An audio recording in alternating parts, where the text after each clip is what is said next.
I guess we are good. All right, so we're good. That's how technical issues go. I just get to be alerted when they're corrected. All right, so inflation. Let's talk about inflation. President Biden, he held a celebration on the White House lawn and basically said, 1 month of the Inflation Reduction Act. And I think the things that I'm going to talk about today, they all kind of go to one thing that the administration and really, Democrats in Congress are doing right now. And that's they're saying, don't believe what you're seeing. Don't believe what you see on the border. Don't believe what you see in your checkbook. Don't believe what you see at the gas pump. Don't believe what you see at the grocery store. Don't believe what you see. Just believe what it is that we're trying to tell you right now. So I'm going to play you a quick video of what Joe Biden was saying here, and then we'll talk about it, break it down a little bit. Exactly 4 weeks ago today, I signed the Inflation Reduction Act into law, a single most important legislation passed in the Congress to combat inflation, and one of the most significant laws in our nation's history, in my view. I said it then, and I'll keep saying it. With this law, the American people won, and special interests lost. After all, this bill cut costs for families, help reduce inflation at the kitchen table, because that's what they look at, how much are their monthly bills, and how much do they have to pay out for their necessities. And it gave them just a little more breathing room, as my dad would say. But it didn't give breathing room. That's the reality. He's saying, believe what I tell you. Don't believe what you're saying, because the numbers bore it out that very day. Inflation up more than expected, 8.3%. That means the cost of those goods, that consumer price index, still rising. He's saying, don't believe what it is that you're seeing. Believe what it is that I'm telling you. And by the way, this bill, and this is what they constantly do, they take these bills and they name them things like the Inflation Reduction Act that don't literally do what it is that they're trying to say that it does. They're trying to tell you that spending $750 billion more dollars of your money is going to help reduce the costs in your life. That's going to help reduce your costs. That going out there and hiring 87,000 new IRS workers, that's going to help reduce the costs in your life, and you're going to feel it at the kitchen table and the grocery store and the gas pump. It's just not true. And it's a real let them eat cake attitude. And this is what we see going on again and again. So I said I'm going to cover a couple of different issues. That's inflation. That's one of them. I want to go to something else that we handled on the Foreign Affairs Committee this week. I was working on Israel-related issues on the Foreign Affairs Committee. One of the things that we did a bill on Palestinian education. And why this matters to you all, because everything that we deal with here in Washington is your tax dollars. It's all your money. It's our friends, it's our allies, it's our neighbors, specifically on the Foreign Affairs Committee. But here's this particular bill was all about education that's going on in Palestinian-controlled territory, where they're educating the children literally in their textbooks about saying, listen, if this many people kill this many people, then how many total people were killed, and that sort of thing. It's this literal anti-Israel propaganda that you're essentially paying for. And I'll give you a couple of quick examples, right? This was one that I held up in the Foreign Affairs Committee. This was an example where they were saying, here's a map. Outlined on the map, Palestine or Palestinian-controlled territories without Israel's existence. They're advocating for not having Israel's existence. Here was another one that they had. They said, okay, listen, we're going to do a math problem. I got the numbers here in front of me. If there's, in the first Intifada, if there's 2,026 martyrs, and in the Al-Aqsa Intifada, there was 5,050 martyrs, then how many total martyrs were in this Intifada, right? And then, I think I have another one here. I had a whole list of them. This was a math problem or a geometry problem. If the angle of your slingshot as you're attacking Israeli soldiers is this, then what? It was on like Newton's second law or something like that. I can't remember the whole text that I read on it. But these are literally what's in their textbooks. And this is who you're giving money to. This is where your tax dollars are. It's not right. It has to stop. And, for me, it's one of the most annoying things that we deal with is where Congress is constantly trying to take your tax dollars out of your pocket and send it abroad to some other country, some other place, some other continent, some other region around the globe. So I want to cover that. Like I said, third thing I want to cover, immigration. Got a couple of quick videos here because, again, it's another one of those examples of the White House saying, listen, don't believe what you're seeing. right? Just believe what we're telling you, right? And so you see the governor DeSantis was making headlines this week as he took people that had crossed our border illegally, been shipped off to Florida, and saying, listen, Florida's not going to be a sanctuary state. But you know what? There are places around the country like Martha's Vineyard that says they want to be sanctuary cities. So if they want to be sanctuary cities, let them be sanctuary cities. Here's the people that we're going to send you that you said you're just fine having that sanctuary. Now, these are real people that, these are people, right? They're not, in my opinion, I don't like seeing people just, being moved from here to here to here, being told, hey, if you just walk through Mexico, you'll, get a free pass across the United States of America. You'll be let in there. And then, if you show up to one court date, you can do these things and you'll never have to show up to court again. And you can just disappear into the system and be illegal and they're never going to find you. Like, this is what they're being sold back in their countries like Guatemala and things like that. And it's not good on any side of it, what's happening, but it's not good to invite people, not invite people in, but have them cross our border illegally either. It has to come to an end. And so here's a couple of videos on what was done there. You have Kamala Harris saying, yes, the border's secure, but then we have governors that are complaining about people that came across the border being shipped to their states. So what is it? And we know that the border isn't secure, but again, this is them saying, don't believe what you're seeing, just believe what we're telling you. So here's the video. Would you call the border secure? I think that there is no question that we have to do what the president and I asked Congress to do. Is the first request we made: pass a bill to create a pathway to citizenship. The border is secure. We're going to have 2 million people cross this border for the first time ever. You're confident this border is secure? We have a secure border in that is a priority for any nation, including ours and our administration. We do have confirmation from the governor's office that the governor sent these buses here specifically to Vice President Harris's house, to the Naval Observatory here. But again, where these migrants are going to go right now is anybody's guess as we watch this unfold. She's the so-called border czar. So we have President Joe Biden, who refuses to visit our southern border, delegates this to Kamala Harris. She's telling us the border's secure. We know that's not true. We watch videos week after week of, them opening up the gates for migrants to come through that were previously locked. And so we'll show you a quick video of the governors in these other states saying, hey, we don't want these people to come in. Here's what's happening. Well, if they weren't coming in, if the border was secure, then we wouldn't have these videos of these governors talking about it. So let's play those. This is a real burden on New Yorkers as we're trying to do the right thing. The governors of Texas and Arizona have created this crisis. The governors of Texas and Arizona have turned us into a border town. This is a very significant issue. We have for sure called on the federal government to work across state lines to prevent people from really being tricked into getting on buses. We think they're largely asylum seekers who are going to final destinations that are not Washington, D.C. And you're saying no one is being forced to go on these buses? No one has been forced. They're going on it because they want to? Yes. It's a free ride to New York or Washington? Mm-hmm. So tens of thousands of pounds of fentanyl, enough to kill probably half our population or more. Individuals, I want to say something like 60, 70 individuals on the terror watch list, not the fake old SNL terror watch list, that you can see and have a laugh about, but real legitimate terrorists crossing our border there because they know that it's a place that they can get into the United States of America. Individuals that you have to pay for their health care, their transportation, their trauma care from, moving through those areas of Mexico to try and get across the border, the child care for their kids, the diapers for their kids. The list goes on and on of what it is that we, the people, are having to go out there and pay the costs for. And so again, it's just that example, that underlying issue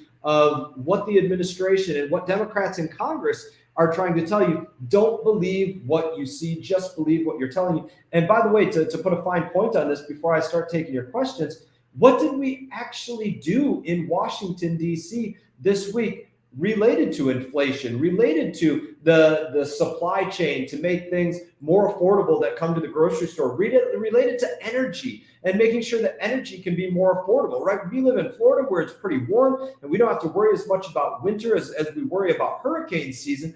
But you think about the people, in more of our northern states that need natural gas to heat their homes in the winter. You think about the natural gas that's used to power our power plants, in Florida. We have nuclear energy, we have solar energy, we have natural gas as our power there. And so because of what you see going on with that, you see what's going on in Europe as well. The people in the United States of America are right now starting to pay European prices for natural gas because of the shipping of natural gas to Europe to augment what's going on in Ukraine and other things like that.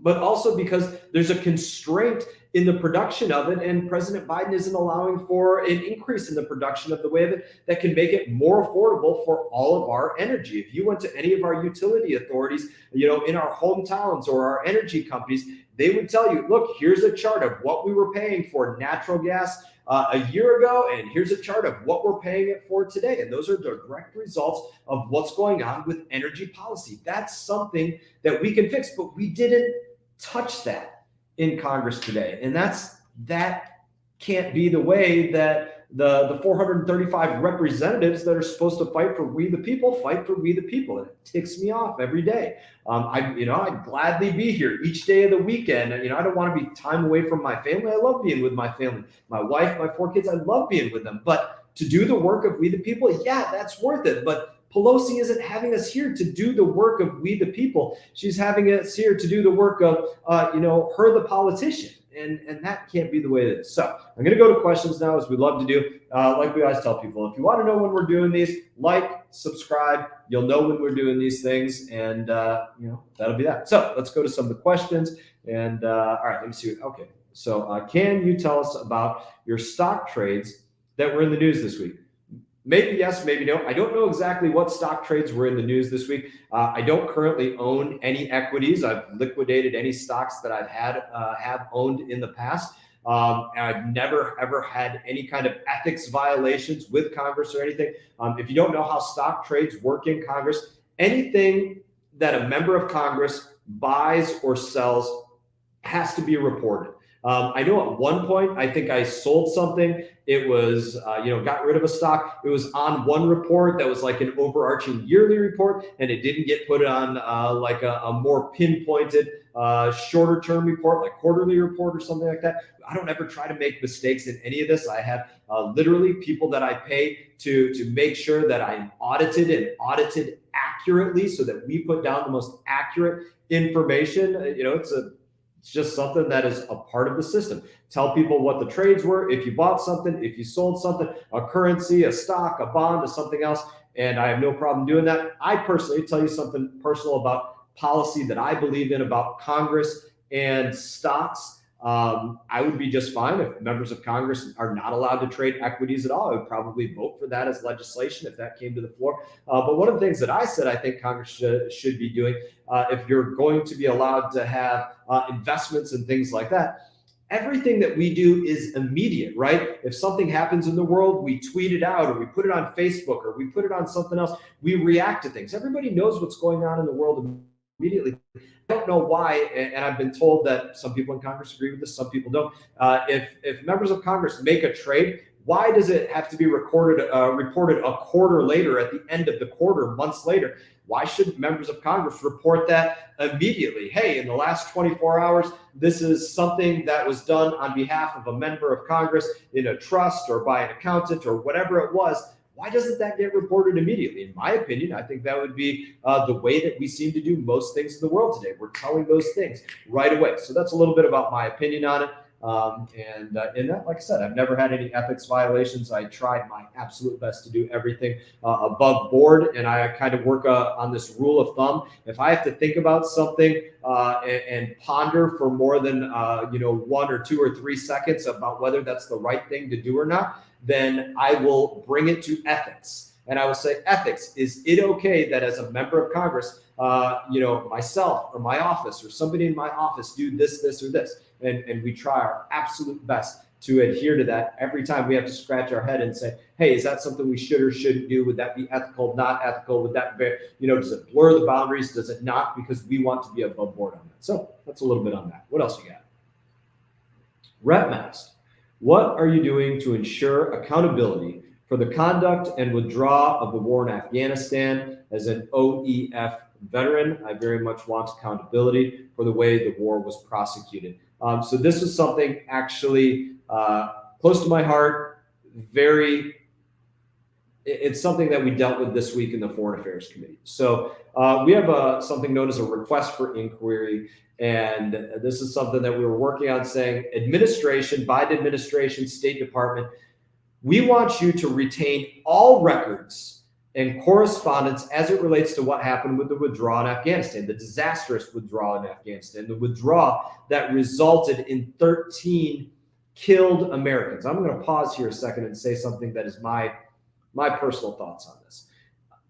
In combat, in war, sometimes accidents happen that it's damn near impossible to avoid. It's just bad luck. Sometimes bad luck happens in combat.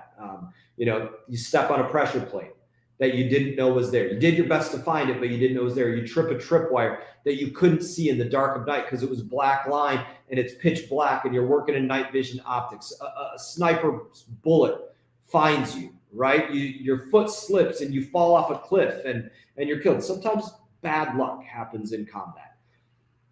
What happened with the withdrawal in Afghanistan and Americans being killed? It wasn't bad luck. That was bad leaders, bad leadership.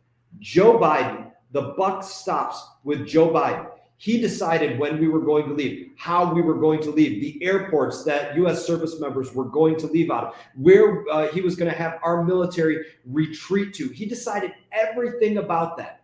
And so every one of those lives, they are on his head because he was a bad leader that made a purposeful effort to remain ignorant to the threats of what would happen in the manner in which he conducted that withdrawal. And what I'm telling you, to elaborate on that a little bit further, he didn't want there to be practice runs on some of the things that they were going to do in the withdrawal. And I can only surmise that he didn't want practice runs because he didn't want to be held liable for what he knew that would happen because of what they saw happen in these practice runs, what would undoubtedly play out in these practice runs. He is directly responsible for that. So this resolution of inquiry that we had, Democrats wouldn't vote to maintain all of those records that were related to that withdrawal because they don't want us to dig into this into the next Congress. I hope that in the next Congress, I would like to chair a subcommittee on the Foreign Affairs Committee, specifically a subcommittee on oversight. So looking at oversight of what happened with the withdrawal from Afghanistan and other things like that. They don't want those documents available to be reviewed. They don't want to know what went wrong, and they don't want people to be held accountable, especially President Biden. And that is a million times less than beginning with what those Gold Star families are owed and what every last grunt and service member that put on a uniform and went to Afghanistan for 20 years, what they are owed. Because it wasn't the service members that lost that war. It was Washington and the White House that lost that war. And that's heartbreaking. So what else we got? We'll go to the next question. Maybe we'll go to the next question. So here we go. All right. What are you going to do to stop student loan bailouts? That's a really good question. And it's something that happened. We were back in our home territories, everybody, when the administration was going out there and saying, listen, it doesn't matter if a student dropped a class and so for that reason they didn't feel like showing up, so they failed it. You're going to go out there and you're going to pay for that class for them. It doesn't matter if they did absolute crap work and got a D or a C or something like that. It wasn't great work. You're going to go out there and pay for it. It doesn't matter if you didn't go to college or university. You chose one of the other trades. You paid your own way. We're going to ask you to go out there, go do your trade, and then we're going to take something out out of your pocket. We're going to pay for other people's student loans. Doesn't matter if you already paid your student loans. We're going to ask you to pay somebody else. It doesn't matter if you earned a GI Bill and paid back loans. We're going to ask you to go out there and pay for somebody else's loans. That doesn't matter. We're going to have you go out there and pay somebody else's loans. So what can actually be done to stop that? How's the administration going to pay for this? They're probably going to take dollars that go to Department of Education. They're going to move those dollars to another agency. Now, that's something that they can do with a number of different agencies. So if you don't like the idea of a Ministry of Truth in the Department of Homeland Security, how are they going to fund that? They're going to take dollars that are already sitting in Homeland Security and they're going to move it to a Ministry of Truth. What are they going to do? They're going to try to move dollars to hire more IRS workers on top of the billions that they appropriated to the IRS. That's how they're going to pay for student loans and things like that. So it really comes down to, as we move forward in appropriations, this is a very real question for me. Do I vote to authorize or to vote in favor of appropriations or dollars for those agencies, for the Department of Education, if they're going to use those dollars to pay back everybody's student loans that we shouldn't be paying for? The answer is absolutely not. We don't appropriate those dollars to the agency, and I won't support that. I'll give you an example right here. I love my military brothers and sisters, love them down to my core of my being. Guess what? I haven't voted in favor of the last couple National Defense Authorization Acts. That's the biggest military bill that goes through Congress every year. Why haven't I voted for it? Let's use as an example. Why didn't I vote for the last one? Why would I vote to send hundreds of billions of dollars of your money to the Pentagon that's still kicking people out for not getting vaccinations, or that's still not recognizing whether they have a medical exemption or a religious exemption for a vaccination, or that's unwilling to hold anybody accountable for that withdrawal that saw our fellow brothers and sisters killed as we moved out of Afghanistan in the way that we did? Why would I send dollars to that agency that's unwilling to look internally to say, how do we fix the bad things that are going on? And so that's what we do. We don't go out there and we don't appropriate to those agencies. And that has to be the answer, in my opinion. We don't send your dollars to those agencies that are not being accountable with your dollars. So I think we got time for one more question. We got one more question. Let's go to it. And as always, if you want to know where these things are, like, subscribe. You'll know when these live videos are going on, and I can try to answer some of your questions. So what happened with the Coast Guard visit and Brightline issue with Roosevelt Bridge closure? So Coast Guard came and visited, to the St. Lucie River Railroad Bridge. We had, I don't know, a couple hundred boats on each side of that bridge show. We had sailboats. We had, barges that were, showing how commerce is conducted there. We had, some, larger boats like what are manufactured in our community over at Willis, like sport fish and things like that. We had boats out of Hinckley that were coming there, one of our other boat manufacturers, boats with 10, 15-foot beams going across them. We had, boats in tow that go out there and, help boats when they're, stranded or their engines break down, things like that. This goes on. We had everybody in our community show up and show the Coast Guard that what the Coast Guard said to me and said in turn to our community, that they think they can get, 75 boats through that waterway in a 15-minute window, was the biggest line of BS that has ever been fed to our community. It was unsafe, absolutely impossible. And if they're trying to make policy for how that railroad bridge is going to operate based upon that, then they're doing it by lying directly to our face. And the Coast Guard cannot deny what it is that they saw. So you're going to see a rule come out in the next month, maybe month and a half, 2 months, from the Coast Guard, outline what they think they want to make the rule for that railroad bridge, when it's going to be up, when it's going to be down, how much each hour. After that comes out, you're going to have an opportunity to comment on the quote unquote proposed rule. And then after everybody makes comments for a month on that, they're going to digest those comments and they're going to issue the final rule. Now, the comments that everybody made initially, we had something like 2,350 comments, an incredible showing from our community, an array of comments, but mostly comments saying, hey, you need to be fair to our community. Let's think about this for our community. You have the closest train stop to the south, probably 40, 50 miles away. Closest train stop to the north, probably 60, 70, 80 miles away. So the Brightline is asking to do what? close off our waterway, our roads, our community, so they can move people that aren't even in our community through our community. That's not right. I'm going to give you something else quickly that's happening. So I'll make this the last point on this. There's so much that we could talk about, but this is an important point for Brightline. They are requesting, they made a 15-page comment in that comment period to the Coast Guard about what they want. And in that comment, they decided to say, listen, we don't think that there should be any schedule about when the bridge is up or down. They don't want you as the mariners in our community to have the predictability that every hour on the hour, you'll be able to get through our waterway from 8 to 8:30 or 9 to 9:30 or 10 to 10:30 or whatever that window is. They don't want you to have that certainty. They think that with them running 50 trains a day between high speed and freight, that there should be no set schedule, and they should just get to run through there whenever we want, and you bow to what it is that they want. Now, they had to do, prior to proposing running all this train through there, something known as an environmental impact statement. And in that environmental impact statement that was agreed to by the Federal Railroad Administration that authorized them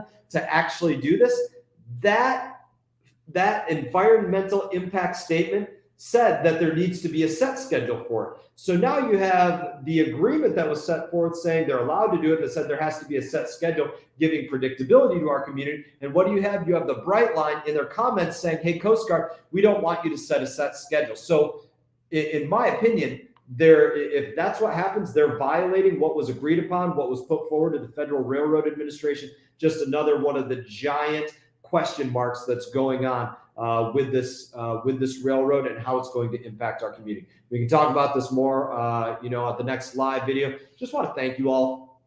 I guess I'll say it in this way. I love my family.